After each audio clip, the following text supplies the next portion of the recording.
Welcome to the Hospitality Maverick podcast with me, Michael Tinkser. We at Hospitality Mavericks are here to inspire leaders to create heart-centered and profitable businesses from the inside out. The kind that both employees and customers love and support. In this episode, I was so lucky to connect with one of my heroes and inspiration, Henry Stewart, who is the founder and chief happiness officer of Happy, which is an award-winning learning and development organization in London. Henry is also the author of the amazing book called The Happy Manifesto, a book with principles and tools on how to build organizations that have super engaged and productive workforce, a must-read for any leader. Henry explains what the Happy Manifesto is all about and what its impact on an organization can be when it's been implemented. We discuss if it gives sense from a business point of view to put people first. Henry talks about how the pandemic has also impacted them as a training company and how his team has transformed the business from offline to online in a very short time. We also talk about the kind of leadership behaviors that are needed right now and in the future. Within that, we talk about the power of self-management and how that could work in the context of hospitality. But before you tune in, why not sign up to our Maverick community newsletter and get great insights and leadership tools at hospitalitymavericks.com. If you would like to have a chat with me, please book a slot on hospitalitymavericks.com. I love to talk with people on how we can build a better future. Please also join the Game Changer Facebook group if you want to be at the forefront of what progressive leaders are up to in hospitality. And don't worry, if you didn't get all of this, there will be links in the show notes. So grab headphones, coffee, notebook, and enjoy.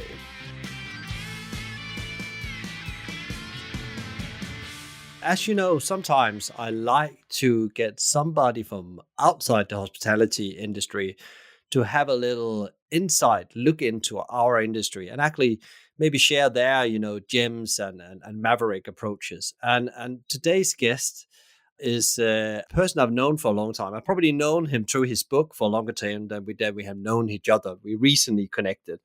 But I used his book, The Happy Manifesto, as part of a business I was growing. And there was some leadership principle in there. We'll come back to that later. We implemented with success. And I feel very honored that Henry Stewart from Happy is able to join us today to talk about how do we actually create a happy workplace? Because one of the things I believe is that people have changed, business have changed, organization have changed. Everything is changing during the pandemic for us. And thereby, maybe this is also the time now we really make the shift and focusing on creating organizations people love to be a part and also love to buy from. So with that said, welcome to the podcast, Henry. Thank you. Thank you very much. For people that doesn't know you out there and your amazing book, which I'll be very surprised, there's probably not many, but there will be some. What is Happy and Henry Stewart, and what is the Happy Manifesto all about? Okay, so I'm Chief Happiness Officer at Happy. We're a London-based learning provider that helps organisations create happy workplaces, and that's based on the ideas in the Happy Manifesto, which fundamentally they're about giving people freedom and trust. Because if people ask me what makes people unhappy or happy, it can be different for every person. So the first point is ask them. But in general, what people don't like is micromanagement, being told what to do, blame cultures. What they do like is doing something they're good at, having the freedom to decide for themselves. That's crucial. Having managers who coach them rather than tell them what to do, and having flexible working and a no blame culture. Those are the kind of core elements of the Happy Manifesto, and they can lead to a happy workplace. And Henry, this book, what I think is fascinating, it's built on your experience in building your training and development company and having your own team and working with them. So this is not something you have just taken down from other books. You've actually been doing this yourself. Through how many years have you been practicing this? 33 years we've been doing this. And yes, I wrote that book just after we'd been 5 years in succession in the top 20 UK workplaces. So it is very much partly based on our experience, but it's also based on some of the companies we met in those awards, the Googles, the Gores, these kinds of organizations. Because one thing I tried to work out was, what is it that is at the core of a happy workplace? How big is Happy? How many people? We're not that many. We're about 25 people, and then about 50 associates. Yeah, because even you're small, you have had a mighty impact, would I say? And I love when organization do this because your thinking and thoughts has been, shared across. And I told a bit in the intro that, even me, it came to me when I was in Denmark. I was trying to, reinvigorate an organization, and that was actually the reason why the soul was gone, was because you're taking all the decision power away from them. They were not able to make these critical decisions, as you say yourself, Yeah. and I could remember at that point, I read something. It was like a PDF book I downloaded at some point, and I could remember I read something about that, and I found back to the Happy Manifesto, and now it's a book that's part of lots of the things I do and approaches to. So for people down there, we will dive into some elements of the Happy Manifesto a bit later in the conversation, but it's definitely a book that worth looking into, and it's real practical hands-on leadership tools. It's not academic models in it, but inspired from the academic world. I don't know if I pitched that correctly, Henry. Absolutely. I mean, yeah, I read a lot of business books, and they're long academic ones. They're turgid. What I love are stories. What I love are real examples of people who've done it. So that's what I've tried to put in my book. It's quite short, and it's full of stories and examples that you can go away and put into practice. And it's also available for free download from our website. So, which I guess is what you did, Michael. So do feel free to go to happy.co.uk and download it. Yeah, and I think when you've downloaded it, you will find out you need the book to make notes in, because yeah, it's like it's a bit like principles of a happy workforce. And of course, you have to. What I've learned was that there's a story, and then you need to, in a way, tweak that story into your world and find out how you use that principle in your ways. But the overall thinking in there, it's very implementable, which I think it's the absolutely what has made me recommend and giving away many copies of this book, or guided people to your website and said, download this. This will give you a great start if you're trying to transform your organization. But happiness and a very happy workforce and entering the pandemic, what did that mean for you guys and also your clients? Oh, well, good question. So we went home in March, having been principally a classroom training provider, having basically lost all our income, and wondering if we would survive as an organisation. We had some dismal meetings in late March and early April, projecting finances forward and so on. But the team has done an amazing job. We've pivoted everything to online, and now we are set in October and November to get back into profit. We made a profit in July, and we're looking. We've turned everything around. And how that's happened, it's interesting because in the first couple of weeks, I moved back in a traditional leadership role, telling people what to do and that kind of thing. Because I thought, in the crisis, you need to take action. But actually, it was disastrous. And it was only when I stepped back and started using the happy principles again and giving people the autonomy they needed and letting people step up and take responsibility that we moved forward and moved back to being successful again. So even in a crisis, this stuff works. And that's super interesting because there's been, if you're on LinkedIn, there has been a lot of advice around, you need, it's a battleground. You need to take the lead, as you just said. You need to be the guy in the front line, taking the hits, telling them what to do. And I was guilty of that myself. I also jumped in and then very quickly found out that actually what I was doing, I was creating more chaos because they were not used to that.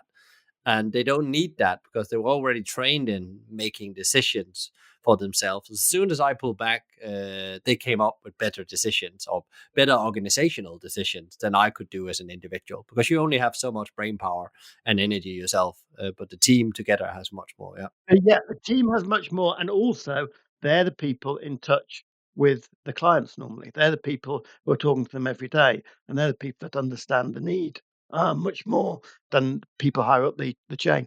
So you've done an amazing shift around, and you're taking everything online. Do you think that's now how you're going to be delivering training, workshops, consultancy as you're going forward?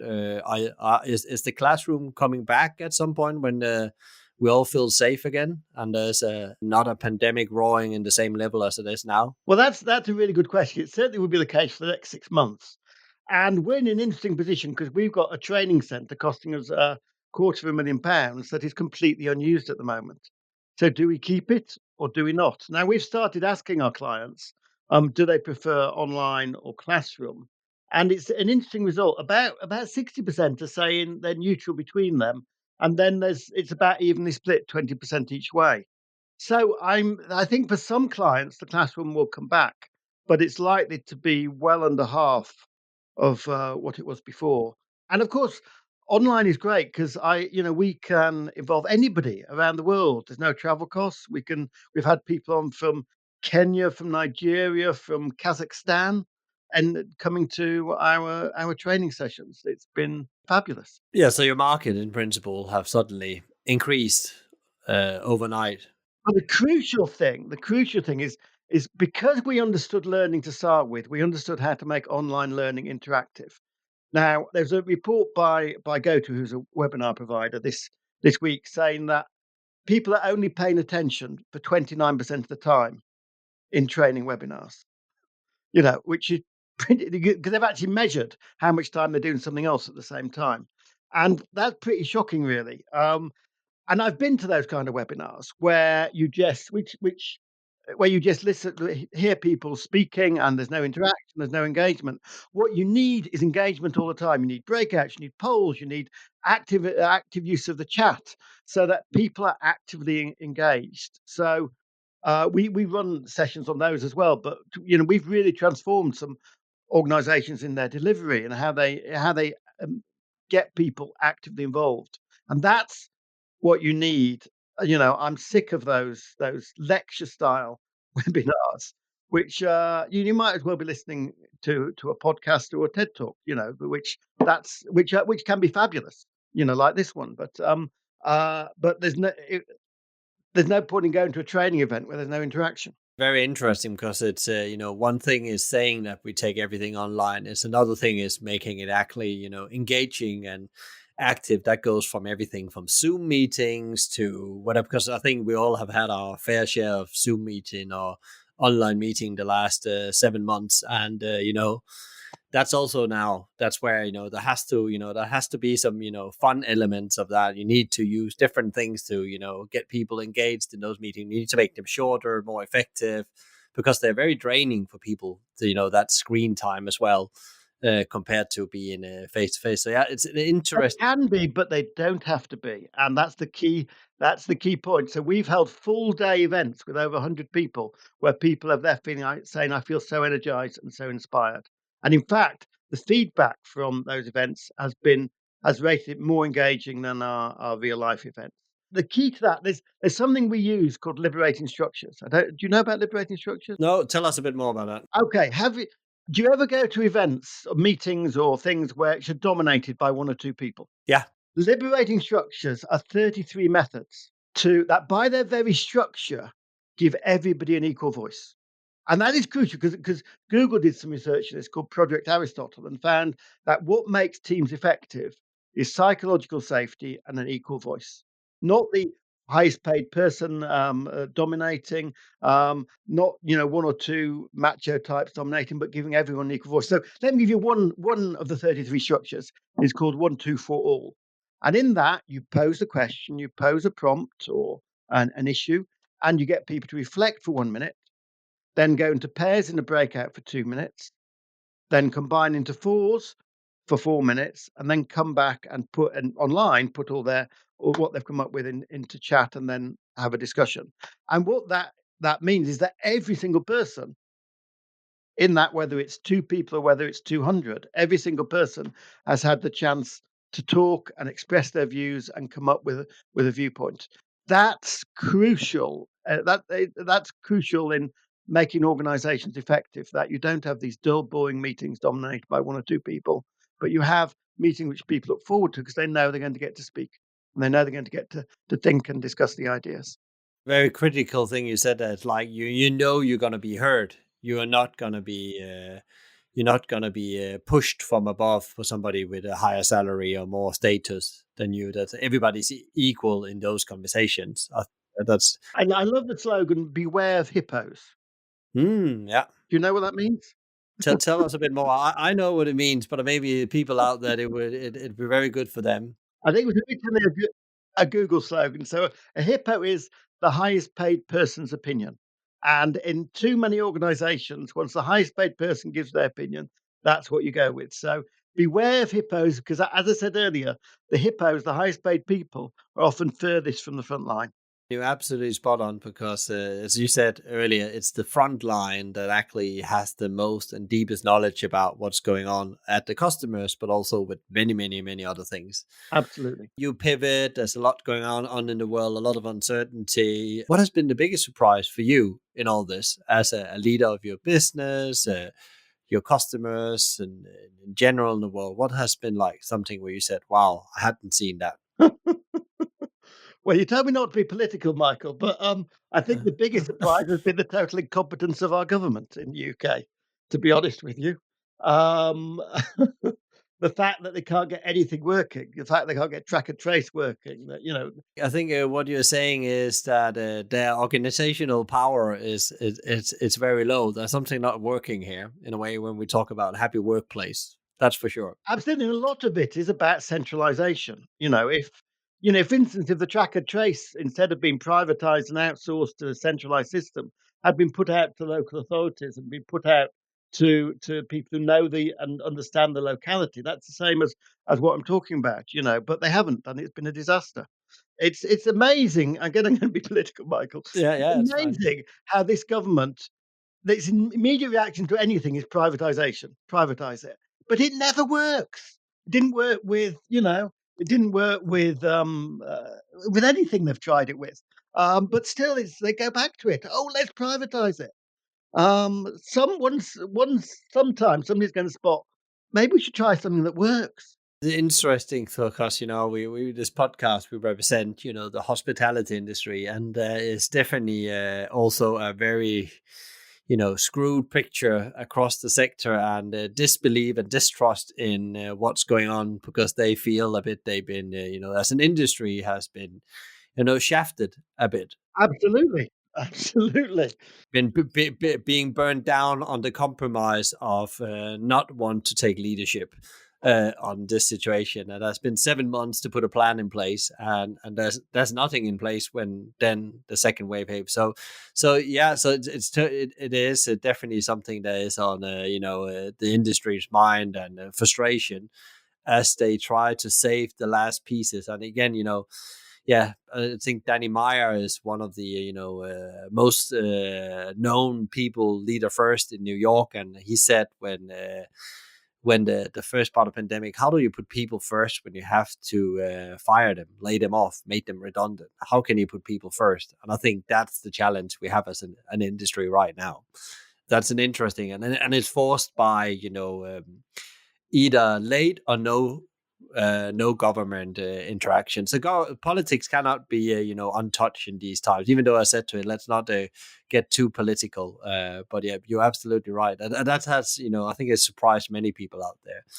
Well, we take this pandemic, and we take all the factors politics we can impact out. We stand there and looking at the world have changed, people have changed, business are changing, organizations are changing. I think even politics are changing very fast on the back ends that we just come from. But what kind of leadership behaviors are needed more than ever right now? Exactly the same leadership behaviors as were needed before, but weren't often practiced.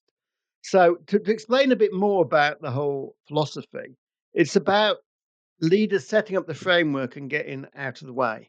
And I mean, some of the most exciting organizations around at the moment are self managing. Take Buurtzorg in the Netherlands, which is a care organization which 4 nurses set up in 2006 because they wanted to use their own vocation and decide for themselves what care people got rather than some expert plotting when they went where. There are now 15,000 nurses in Buurtzorg, and they're organising teams of 10 to 12, and they haven't had a management meeting in 15 years between the entire organisation. They do have a chief exec and they have a head office of 50 people, and then they organize around teams of 10 to 12. That has caused a huge savings in overhead as well as incredible customer delight in among the patients, and been the best place to work in the Netherlands for five times. And I do something similar in that 3 years ago, Happy actually wasn't doing that well. We parted company with somebody who perhaps didn't fully follow the philosophy. And what I might have done was get involved and get things back on track and whatever. But I decided I would actually step back, influenced by a guy called David Marquet, who was a US submarine commander.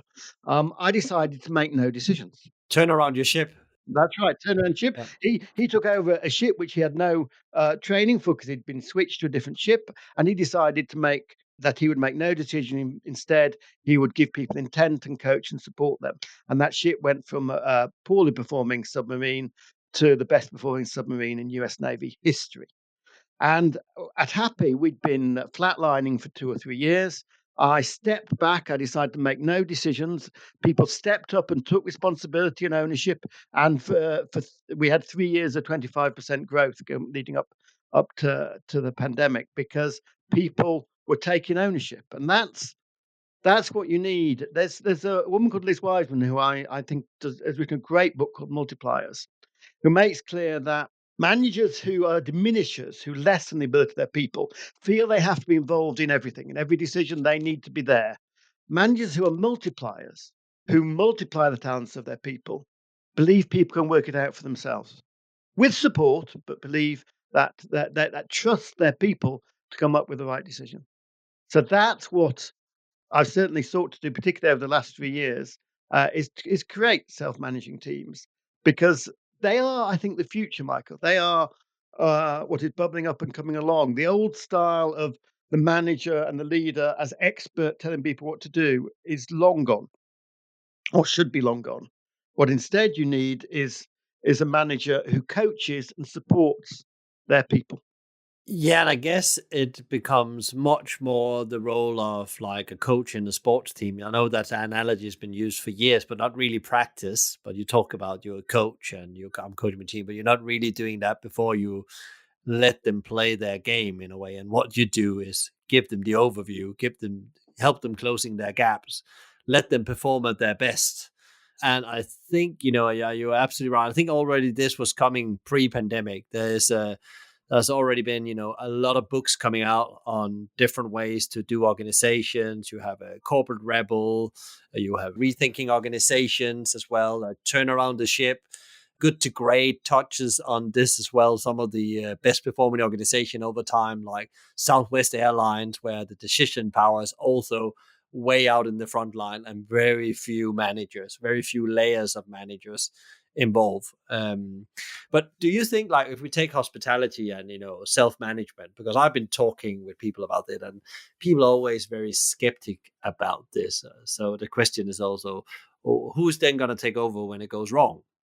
And who is responsible? Do you think this could be implemented in the hospitality business? Because as an industry, or the way we build these restaurant empires, when they're really big, it's often very top down. The cleverest person, the hippo, is the one that takes the best decision. Well, that's really interesting. I'm just racking my brain to think of hospitality companies that do this. And the nearest I could come to, I was speaking at a conference in Lisbon about 3 years ago, and there's actually someone from McDonald's there who said that they had changed their whole way of working, so that the manager was no longer the one who told people what to do, but was the coach that supported people. And he said a lot of the managers were having real difficulty with this approach. And I don't know if this was just McDonald's Portugal or whether it spread anywhere else, but he said that changing from that top down to supporting the people had really transformed the way the organization was working.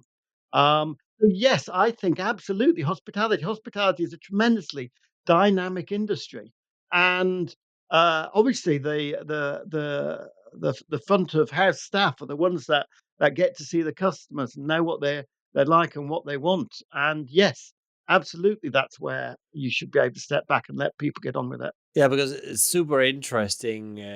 Because I practice this, I didn't call it self management, but I practice, the thoughts from your books, Good to Great. And we grew very fast, and suddenly we were at that keel of we were losing a bit control. We felt we had to go in and take more control.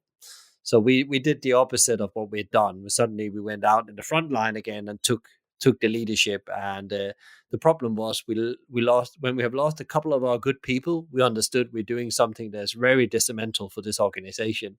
We're actually killing it. And then we went back, and then we made them into a bit like Birdsong. I didn't know the story about Birds at that point, but we gave them, their own budget. We gave them a number of tools. They could take the tools they want to use that work for them in their business, and we created three groups, or the three most experienced people. Where one of them, we all got a cluster of restaurant, and we coached them. We coached them to become, I wouldn't call them leadership team, but support teams, we call them, to run this place. And of course, some of them went better than others. There's no doubt Mhm. about that. But the one that went really well, the customer service tracking numbers and the performance number financially had never been better. And then came up with solution to their own problem suddenly. Suddenly there was no one calling the ops director, which was me, which was great. It solved a lot of headache in my life as well, from a And personal of point. course, you can learn from each other because what happens at Birdsong is that all the ratings, because they have particular metrics they have to meet, are published for the whole 1,000 teams or so. But it isn't so they can beat up on people. It's so that those in the weaker teams can go and talk to those in the better teams and find out what's happening different. Same thing happens in Handelsbanken, which you probably know from Denmark. It's Swedish, Yeah. but where each branch, same thing. They're fully autonomous, but there's certain set of metrics, and they measure themselves against the metrics, and they go and talk to the people who've got the best metrics, learning from the best. Yeah, and I think you're right. It's a thing that is starting to come, and you will see that if you can get it to work across the world. So the corporate rebel have been very good at traveling around the world and finding the best case study on this, and they've been in China and massive companies out there practicing this in the US, Europe. They've been everywhere, Brazil as well, and. And it's not only in small companies this can happen, but it can happen in very big companies. But you have to break them down to smaller units, and I think that's the key thing. You have to have smaller teams that is more self providing, but all working for the bigger purpose of the organization. I guess purpose becomes extremely important to be able to do this, Henry. It does, because when I talk about freedom, I actually talk about freedom within guidelines. Because actually, if you ask people, yeah, I give people three options. Do you want to be told what to do, complete freedom, or freedom within guidelines? Now, there's a few anarchists who like complete freedom, but there's not many actually. About 90% of people, I've done this with thousands of people at conferences, say that give us the framework, give us the guidelines we're working within, and then give us the freedom within this. So, yes, part of that is the purpose of the organization, part of that is the values. So, we have some key values. And if anybody is, at Happy, I feel they're not doing the right thing, I often ask them, how does this fit with delighting the customer? How does this fit with believing the best or celebrating mistakes, which are, some of our core values. So yeah, it's very much is freedom within. It's not just saying do whatever you feel like, right? It's about having a clear purpose and clear guidelines, and then giving people freedom to make their own decisions within that. That's super interesting with saying that, because that's also been my experience. The organizations I touch base with, and that's doing really well. They often have what I call a book or a framework of their beliefs and behaviors, also called values or culture. This is how we do things here. And that can be for small organization to big organization, but they are able to articulate the principles of how we make decisions. And when you have them clearly written, and everybody has been part of writing them, so from the front line into the back office to the Hippo, everybody has been part of this process. Everybody buys into that, and and decision making becomes absolutely much clearer.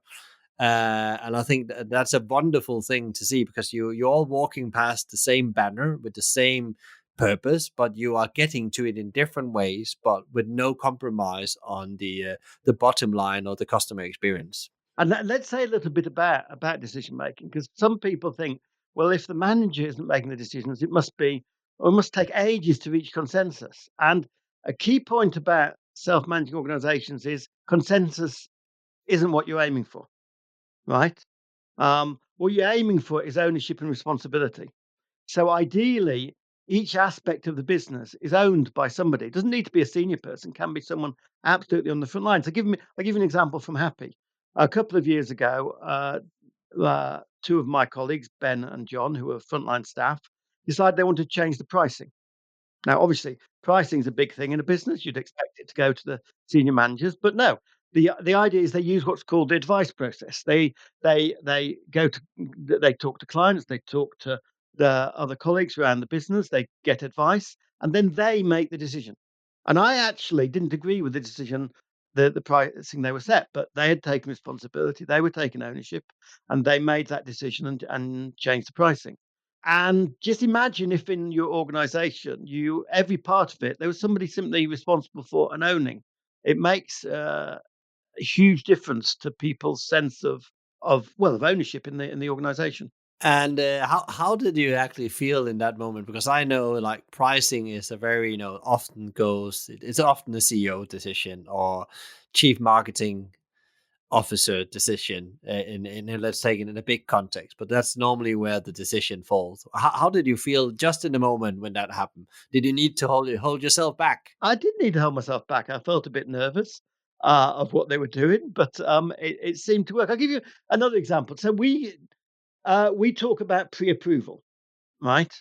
That's a big thing in the book, as you know, Michael. That too often people are asked to go and find a solution to an idea or a problem and come back and have it approved, often with changes. So the examples I give in the book, there's one of somebody who ran our cafe who wanted to improve the cafe. She was 19 years old. And what we didn't do was say, show us a plan and we'll think about it, or we didn't form a committee. What we did do with her was agree the budget and check she understood the looks and feel of the organization. And I saw it for the first time when she'd done it, when she'd completed the cafe. And I thought it looked great, but more importantly, how do you think that 19-year-old, 3 months into her first job, felt walking into her cafe every day? She must have felt like this was her own cafe, and this, and she wanted, almost, to put her life into get that right. Absolutely, absolutely, and it wasn't her cafe, but her manager suggested this, that, and the other, and so it was her cafe. Um, Another example is our website. Again, this is one where I had to hold myself back because, like our website, again, we don't have salespeople. We only get business from our website or from word of mouth.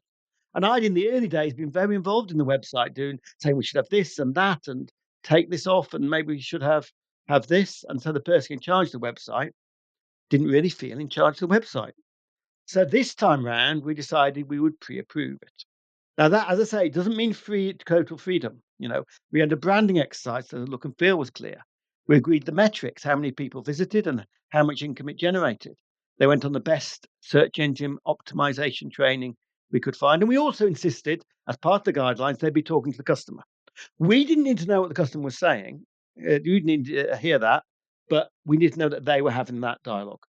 And when I saw that website the night before it launched, too late for it to change, either went up or it didn't, I didn't actually like it that much, right? But it was completely within the guidelines, so up it went. And when we got the metrics a couple of months later, visitors had trebled and income had doubled, even without the benefit of my expertise. So yeah, so you have nothing to say then, and that's the beauty of it. It's all done. Yeah, as founder and entrepreneur and whatever, in the early days, I thought I knew everything. I was the best person to decide on anything. I was so clever. Um, Over the 32 years, I've become aware that that's not the case. And that I'm better off doing some things I'm really good at and leaving most things to the people who are good at it themselves. Yeah, and I guess your job is to find those people and get them on board. That's your Absolutely, but more than that, it is to spot their talent once they're on board. So we recruit to a job description and then we throw it away because we want to find out what this person's actual talent is. So, for instance, we have teams with group job descriptions, and every 6 months or so, they might throw the jobs in the air, put them in post-its on the wall, and work out what they're going to do, which one plays to which person's strength, and who should do it for the next 6 months. Interesting, interesting. And that's something they do on their own in the groups. That's not something you are involved in as a CEO at all. Yeah, no, I'm not involved at all in that. They do it on their own. Now, the finance person generally still gets to do the nominal ledger because that's that's what they're good at, but other things get moved around. If you take, what we talked about, self-management, there's some new leadership behaviors that really needs to come into place, give permission to operate. If you look at, CEOs, MDs, founders right now, what do you think their biggest challenges? A lot of people would say cash flow, the pandemic, and so on. But what is your view on that? I remember going to, I think this was back in 2000, a meeting of a startup where somebody asked, there was a panel, and they said, "What's the most important person to get on board?" And somebody said, "The lawyer." And I thought, what total nonsense, to get the contracts right or something. Um, our contracts are one paragraph. That's all we do. And anybody who does much longer than that, I would ask you, why? Are you going to sue your customer? Um, what the most important challenge is to fully use the talents of your people, right? Because in most organizations, they are massively underused. Gallup has asked 1 million people, do you get to do what you are best at every day? And Michael, do you know what percentage say yes to that? Take a guess. What percentage say yes, every day I get to do what I'm best at? I think I have read that at some point, but is it between 13 and 17% or something like Hang that? on, it's 17%, 1 in 6. But what they also find is that where organizations do set up people to play to their strengths and get to do what they're best at every day, they're 30 to 40% more productive. So that is the fundamental need in any organization. Use your people's talents. So never mind the cash flow, never mind the contracts, never mind all of that. Are you using your people's talents? And do you have managers who don't think they're the expert, who think that their role is to enable people's talents, or do you not have managers at all, which is even better? Yeah, and I guess that's, especially now where you have some people on your team, and it's so important that every minute your people spend on something, they spend it on what they're best at in this situation, Yes, because it will have more benefit than just getting the job done better and quicker and faster. It will also make them feel, very engaged and empowered through a very difficult time, which it's probably for many is going to be the biggest challenge to keep people's energy and mood up as a leader as well. absolutely, and that's the core. When you're doing what you're great at, you love it. It gives you a passion for it. When you're doing things, I mean, think about what is it you absolutely love doing, and what is it you really hate and put off, because that's where you start to look at what your strengths are, what you're great at, and that's what you need to be doing.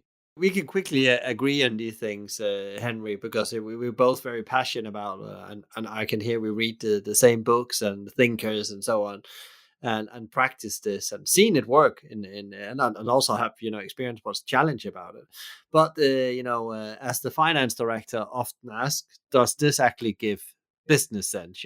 When can I measure this? Total, total. So there's so much research on this. There's a guy called Alex Edmonds who was at Wharton Business School, who decided to look at the best places to work, and he found that he used the stock market metric as the price. Do the best places to work perform better? That was his question, and he found that if you'd invested in the standard stock market, and at the end of 25 years, say your pension was worth $100,000, if you'd invested in the best workplaces, it would have been worth $236,000. That's the hard financial difference. And I've seen that with some of our clients. There's a telecoms company called Macquarie, which decided to go down the route for happy workplaces using Happy, and they found their sales went up, their profits went up, their net promoter score, which is a measure of customer satisfaction, went from -60 to +60, and their share price tripled in 3 years. There's another company in called Redico, which you read the Happy Manifesto, sent their people on our coaching courses, moved to self-managing organizations, and their sales went up 46%. This is the effect that you can have when you get the bureaucracy out of the way, when you let the manager step back and you enable the ability of your people. And often they will do better than the direction you have given them. That's often my, your playbook is often pulled apart, as you've said yourself a couple of times. Your playbook was pulled apart, and they invent a playbook that's much better because they don't overthink it. They don't think, what will my boss say about this when he see it? Because I've been in both organizations where you had very big, as an employee, be very big room to operate, and then in other organization where you had to play along the playbook and the politics, and the outcomes often was always a mediocre or very poor in a way. They never last, those kind of playbooks. And I can I say something on that? Because Yeah. one of the courses we teach is enabling change, and we do it with charities and we do it with corporates. And we presumed originally the main bit about enabling change was enabling change in society, but what we discovered was that most people, it was about 90% of their work wasn't in out there in the front line; it was in persuading their organisation to do stuff. But if you can get rid of all that internal decision making and just devote all that energy and passion to actually getting stuff out there in the real world. Yeah, you think you're saying something interesting here because, unfortunately, what we see in the hospitality industry is that, as some businesses have grown very fast, they put in, management structures, but these structures have disappeared through the pandemic because of a cost point of view and a survival point of view. And I guess that's where, self-management or permission to operate, call it what you want, becomes extremely important as they, come up from the ashes and maybe rethink that whole way of doing and running their business. And I think you are spot on there, and I think you will see that happen. But hospitality can also be, in some cases, top down. Yeah, and the crucial thing here is to think about that. What is if you have a manager, what is their role? And Google did some really interesting research on this. Called Project Oxygen, you can look it up. They looked for the most important behaviors of managers. And being Google, they looked at the data extensively. And they found 8 positive behaviors of managers. But most importantly, the top 3, get any guesses what the top one might have been, Michael? Because I read your book, I think I know what it is making people feel good about themselves. Yeah, well, that's pretty close. What it is that third, it was express interest in your people. Second was empower, don't micromanage. And first, the single most important behavior of a manager is to be a good coach. And being a good coach is doing what you've just said, building people's confidence and making them feel good. And it's also about helping them find their own solutions. So that is the modern role of the manager. Stop thinking you're there to tell people what to do.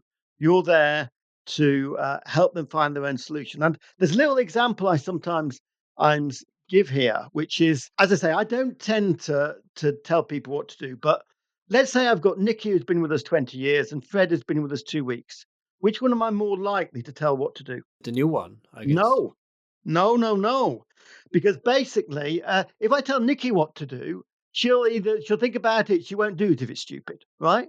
So we might have a brainstorm. We might talk, Whereas with Fred, if I tell him something to do, he'll do it even if it's ridiculous. What you've got to understand is the parent-adult-child relationship that you have in companies. Okay, good old transactional analysis. With Nikki, I've got an adult-adult relationship. We can have that banter. We can have that talk. With Fred, I've almost certainly got a parent-child relationship, and I've got to shift that to adult-adult. And I don't do that by telling him what to do. I do that by asking him questions and helping him develop his thinking and come to his own solutions.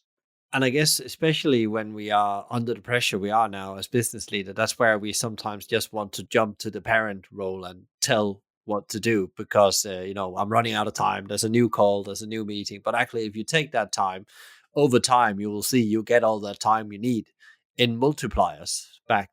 That's it, absolutely. Telling people what to do is quicker in the short term, but it's not quicker in the long term. And I guess it's now or never you should practice this as we go into a new world as a leader, that skill. And this has been really interesting over the last 6 months because actually, as people have had to work from home. You can't, you as a manager can't watch over them, can you? So what people have been finding in most cases is more trust and freedom. Take the NHS. We're working with Barking Havering Trust, and I was in there, and one of the nurses said they told we had to move the entire obstetrics ward in one day, and we did it.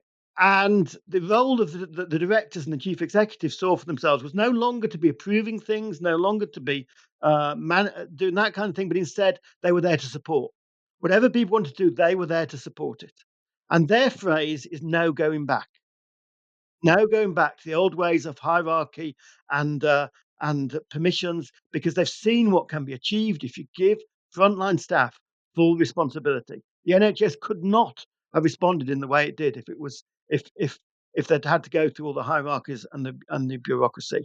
But the challenge is to do the no going back, because actually I know many organisations who are going back to the old hierarchies. Yeah, I guess it's like the default, like skiing. If you get out of control, you go backwards on your skiing to get the balance again. So it's easier to just to instead of learning how to be in the front of your skis, just lean back again.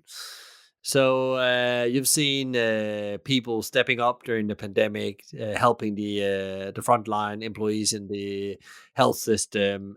You've seen people taking hotels, taking in homeless people, and so on, and been very helpful and very caring almost to a level you normally wouldn't see. Do you think that's gonna play into the way businesses act with community and the world as we go forward? They will do more than just being a business. I know some business already did that before the pandemic, but we see more businesses get involved in solving real big world problems and community problems. I hope so. I hope they will. And particularly on a local level, because I'm not a believer in business knows best and can sort out charities and can sort out the public sector. Because actually, all the evidence is that businesses may be good at what they do, but they're not very good when they get into the public realm and are not very good. This myth that they know best. So yes, businesses I'm hoping will be much more actively involved in their community, but stop thinking that you've got all the answers, because you haven't. No, I guess it's also more about actually playing that role that society needs, and that, power, energy, insights, skills that sometimes are needed to solve some of the big problems in the world. That's actually, it's a normal part of what you do as a business. Possibly, but let's remember there's as much skill and as much insight and as much passion in charities and even in the public sector. And you need them all to be working together, because I've seen so many business people who think they know best. They can solve all the world's problems, and normally they can't, as we see in track and trace. Yeah, track and trace is a good example of they'll probably be better if that's been done from the bottom up.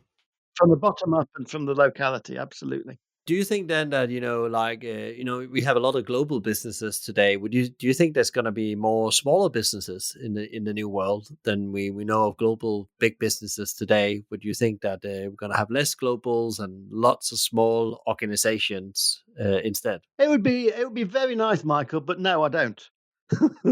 Because to be honest with you, the companies that have been found it easiest to cope with the pandemic are the big companies who've got the big reserves and so on. And the companies that have found it hardest are the small companies who haven't got so many reserves. So I think there might even be a concentration of power after the pandemic, because I don't see Amazon or Google or these kind of companies getting any smaller. No, I guess they become multiplied during the last 7 months. In the end of the podcast, Henry, we always ask the guests to give like 3 advice to leaders out there that's looking for ways to bounce back or just a way forward in all that, and trying to create the new paradigm, or the new now, as some people call it. What is your top 3 advice to leaders out there? It's very much about not going back to the old ways. It is about no going back. It's about using this opportunity to change the way your workplace works, so that it is based on trust and freedom. So what I always the 3 things I always recommend to people is that they ensure their people are doing what they're good at, playing to their strengths, that they have the trust and freedom within guidelines to make their own decisions and decide for themselves, and that the role of the manager is to coach, not to tell people what to do. That's absolutely very concise and super inspiration. I guess also these answers can be found in your book, as we talked about earlier, because I can recognize some of that. If people want to know more about Happy and you, Henry, where do they go and look up information? Okay, well, firstly, you can connect to me on LinkedIn. If you say you've come from here, I will connect back to you. Read the book and go to happy.co.uk, and you can find out about all our fabulous courses, whether it's our 4-day leadership program, which has transformed organizations, or simply how to make Zoom and Teams more interactive and more fun. Great, Henry. Thank you so much for spending your valuable time to give us a bit of a roadmap of how we create some happy workplaces as the main ingredients for a better future for the lot of people that works in organization. A pleasure. Thank you very much for inviting me. Thank you so much, Henry. Some great advice on how to build a people-first organization that people love to work and buy from. If you want to get inspired more about how to build happiness in the workplace, please also check out episode 34, Love It or Leave It, Creating Workplace Happiness with Samantha Clark, happiness consultant, author, and founder of the Growth and Happiness School. If you enjoyed today's podcast, please give us a like, share it, rate, or subscribe to one of our channels. Tune in next time for another interview, and in the meantime, find out more about us and subscribe to the community and download free leadership tools at hospitalitymavericks.com. Please also join the Game Changer Facebook group if you want to be in the forefront of what progressive leaders are up to in hospitality. There will be links in the show notes to everything. So thank you for listening and be Maverick.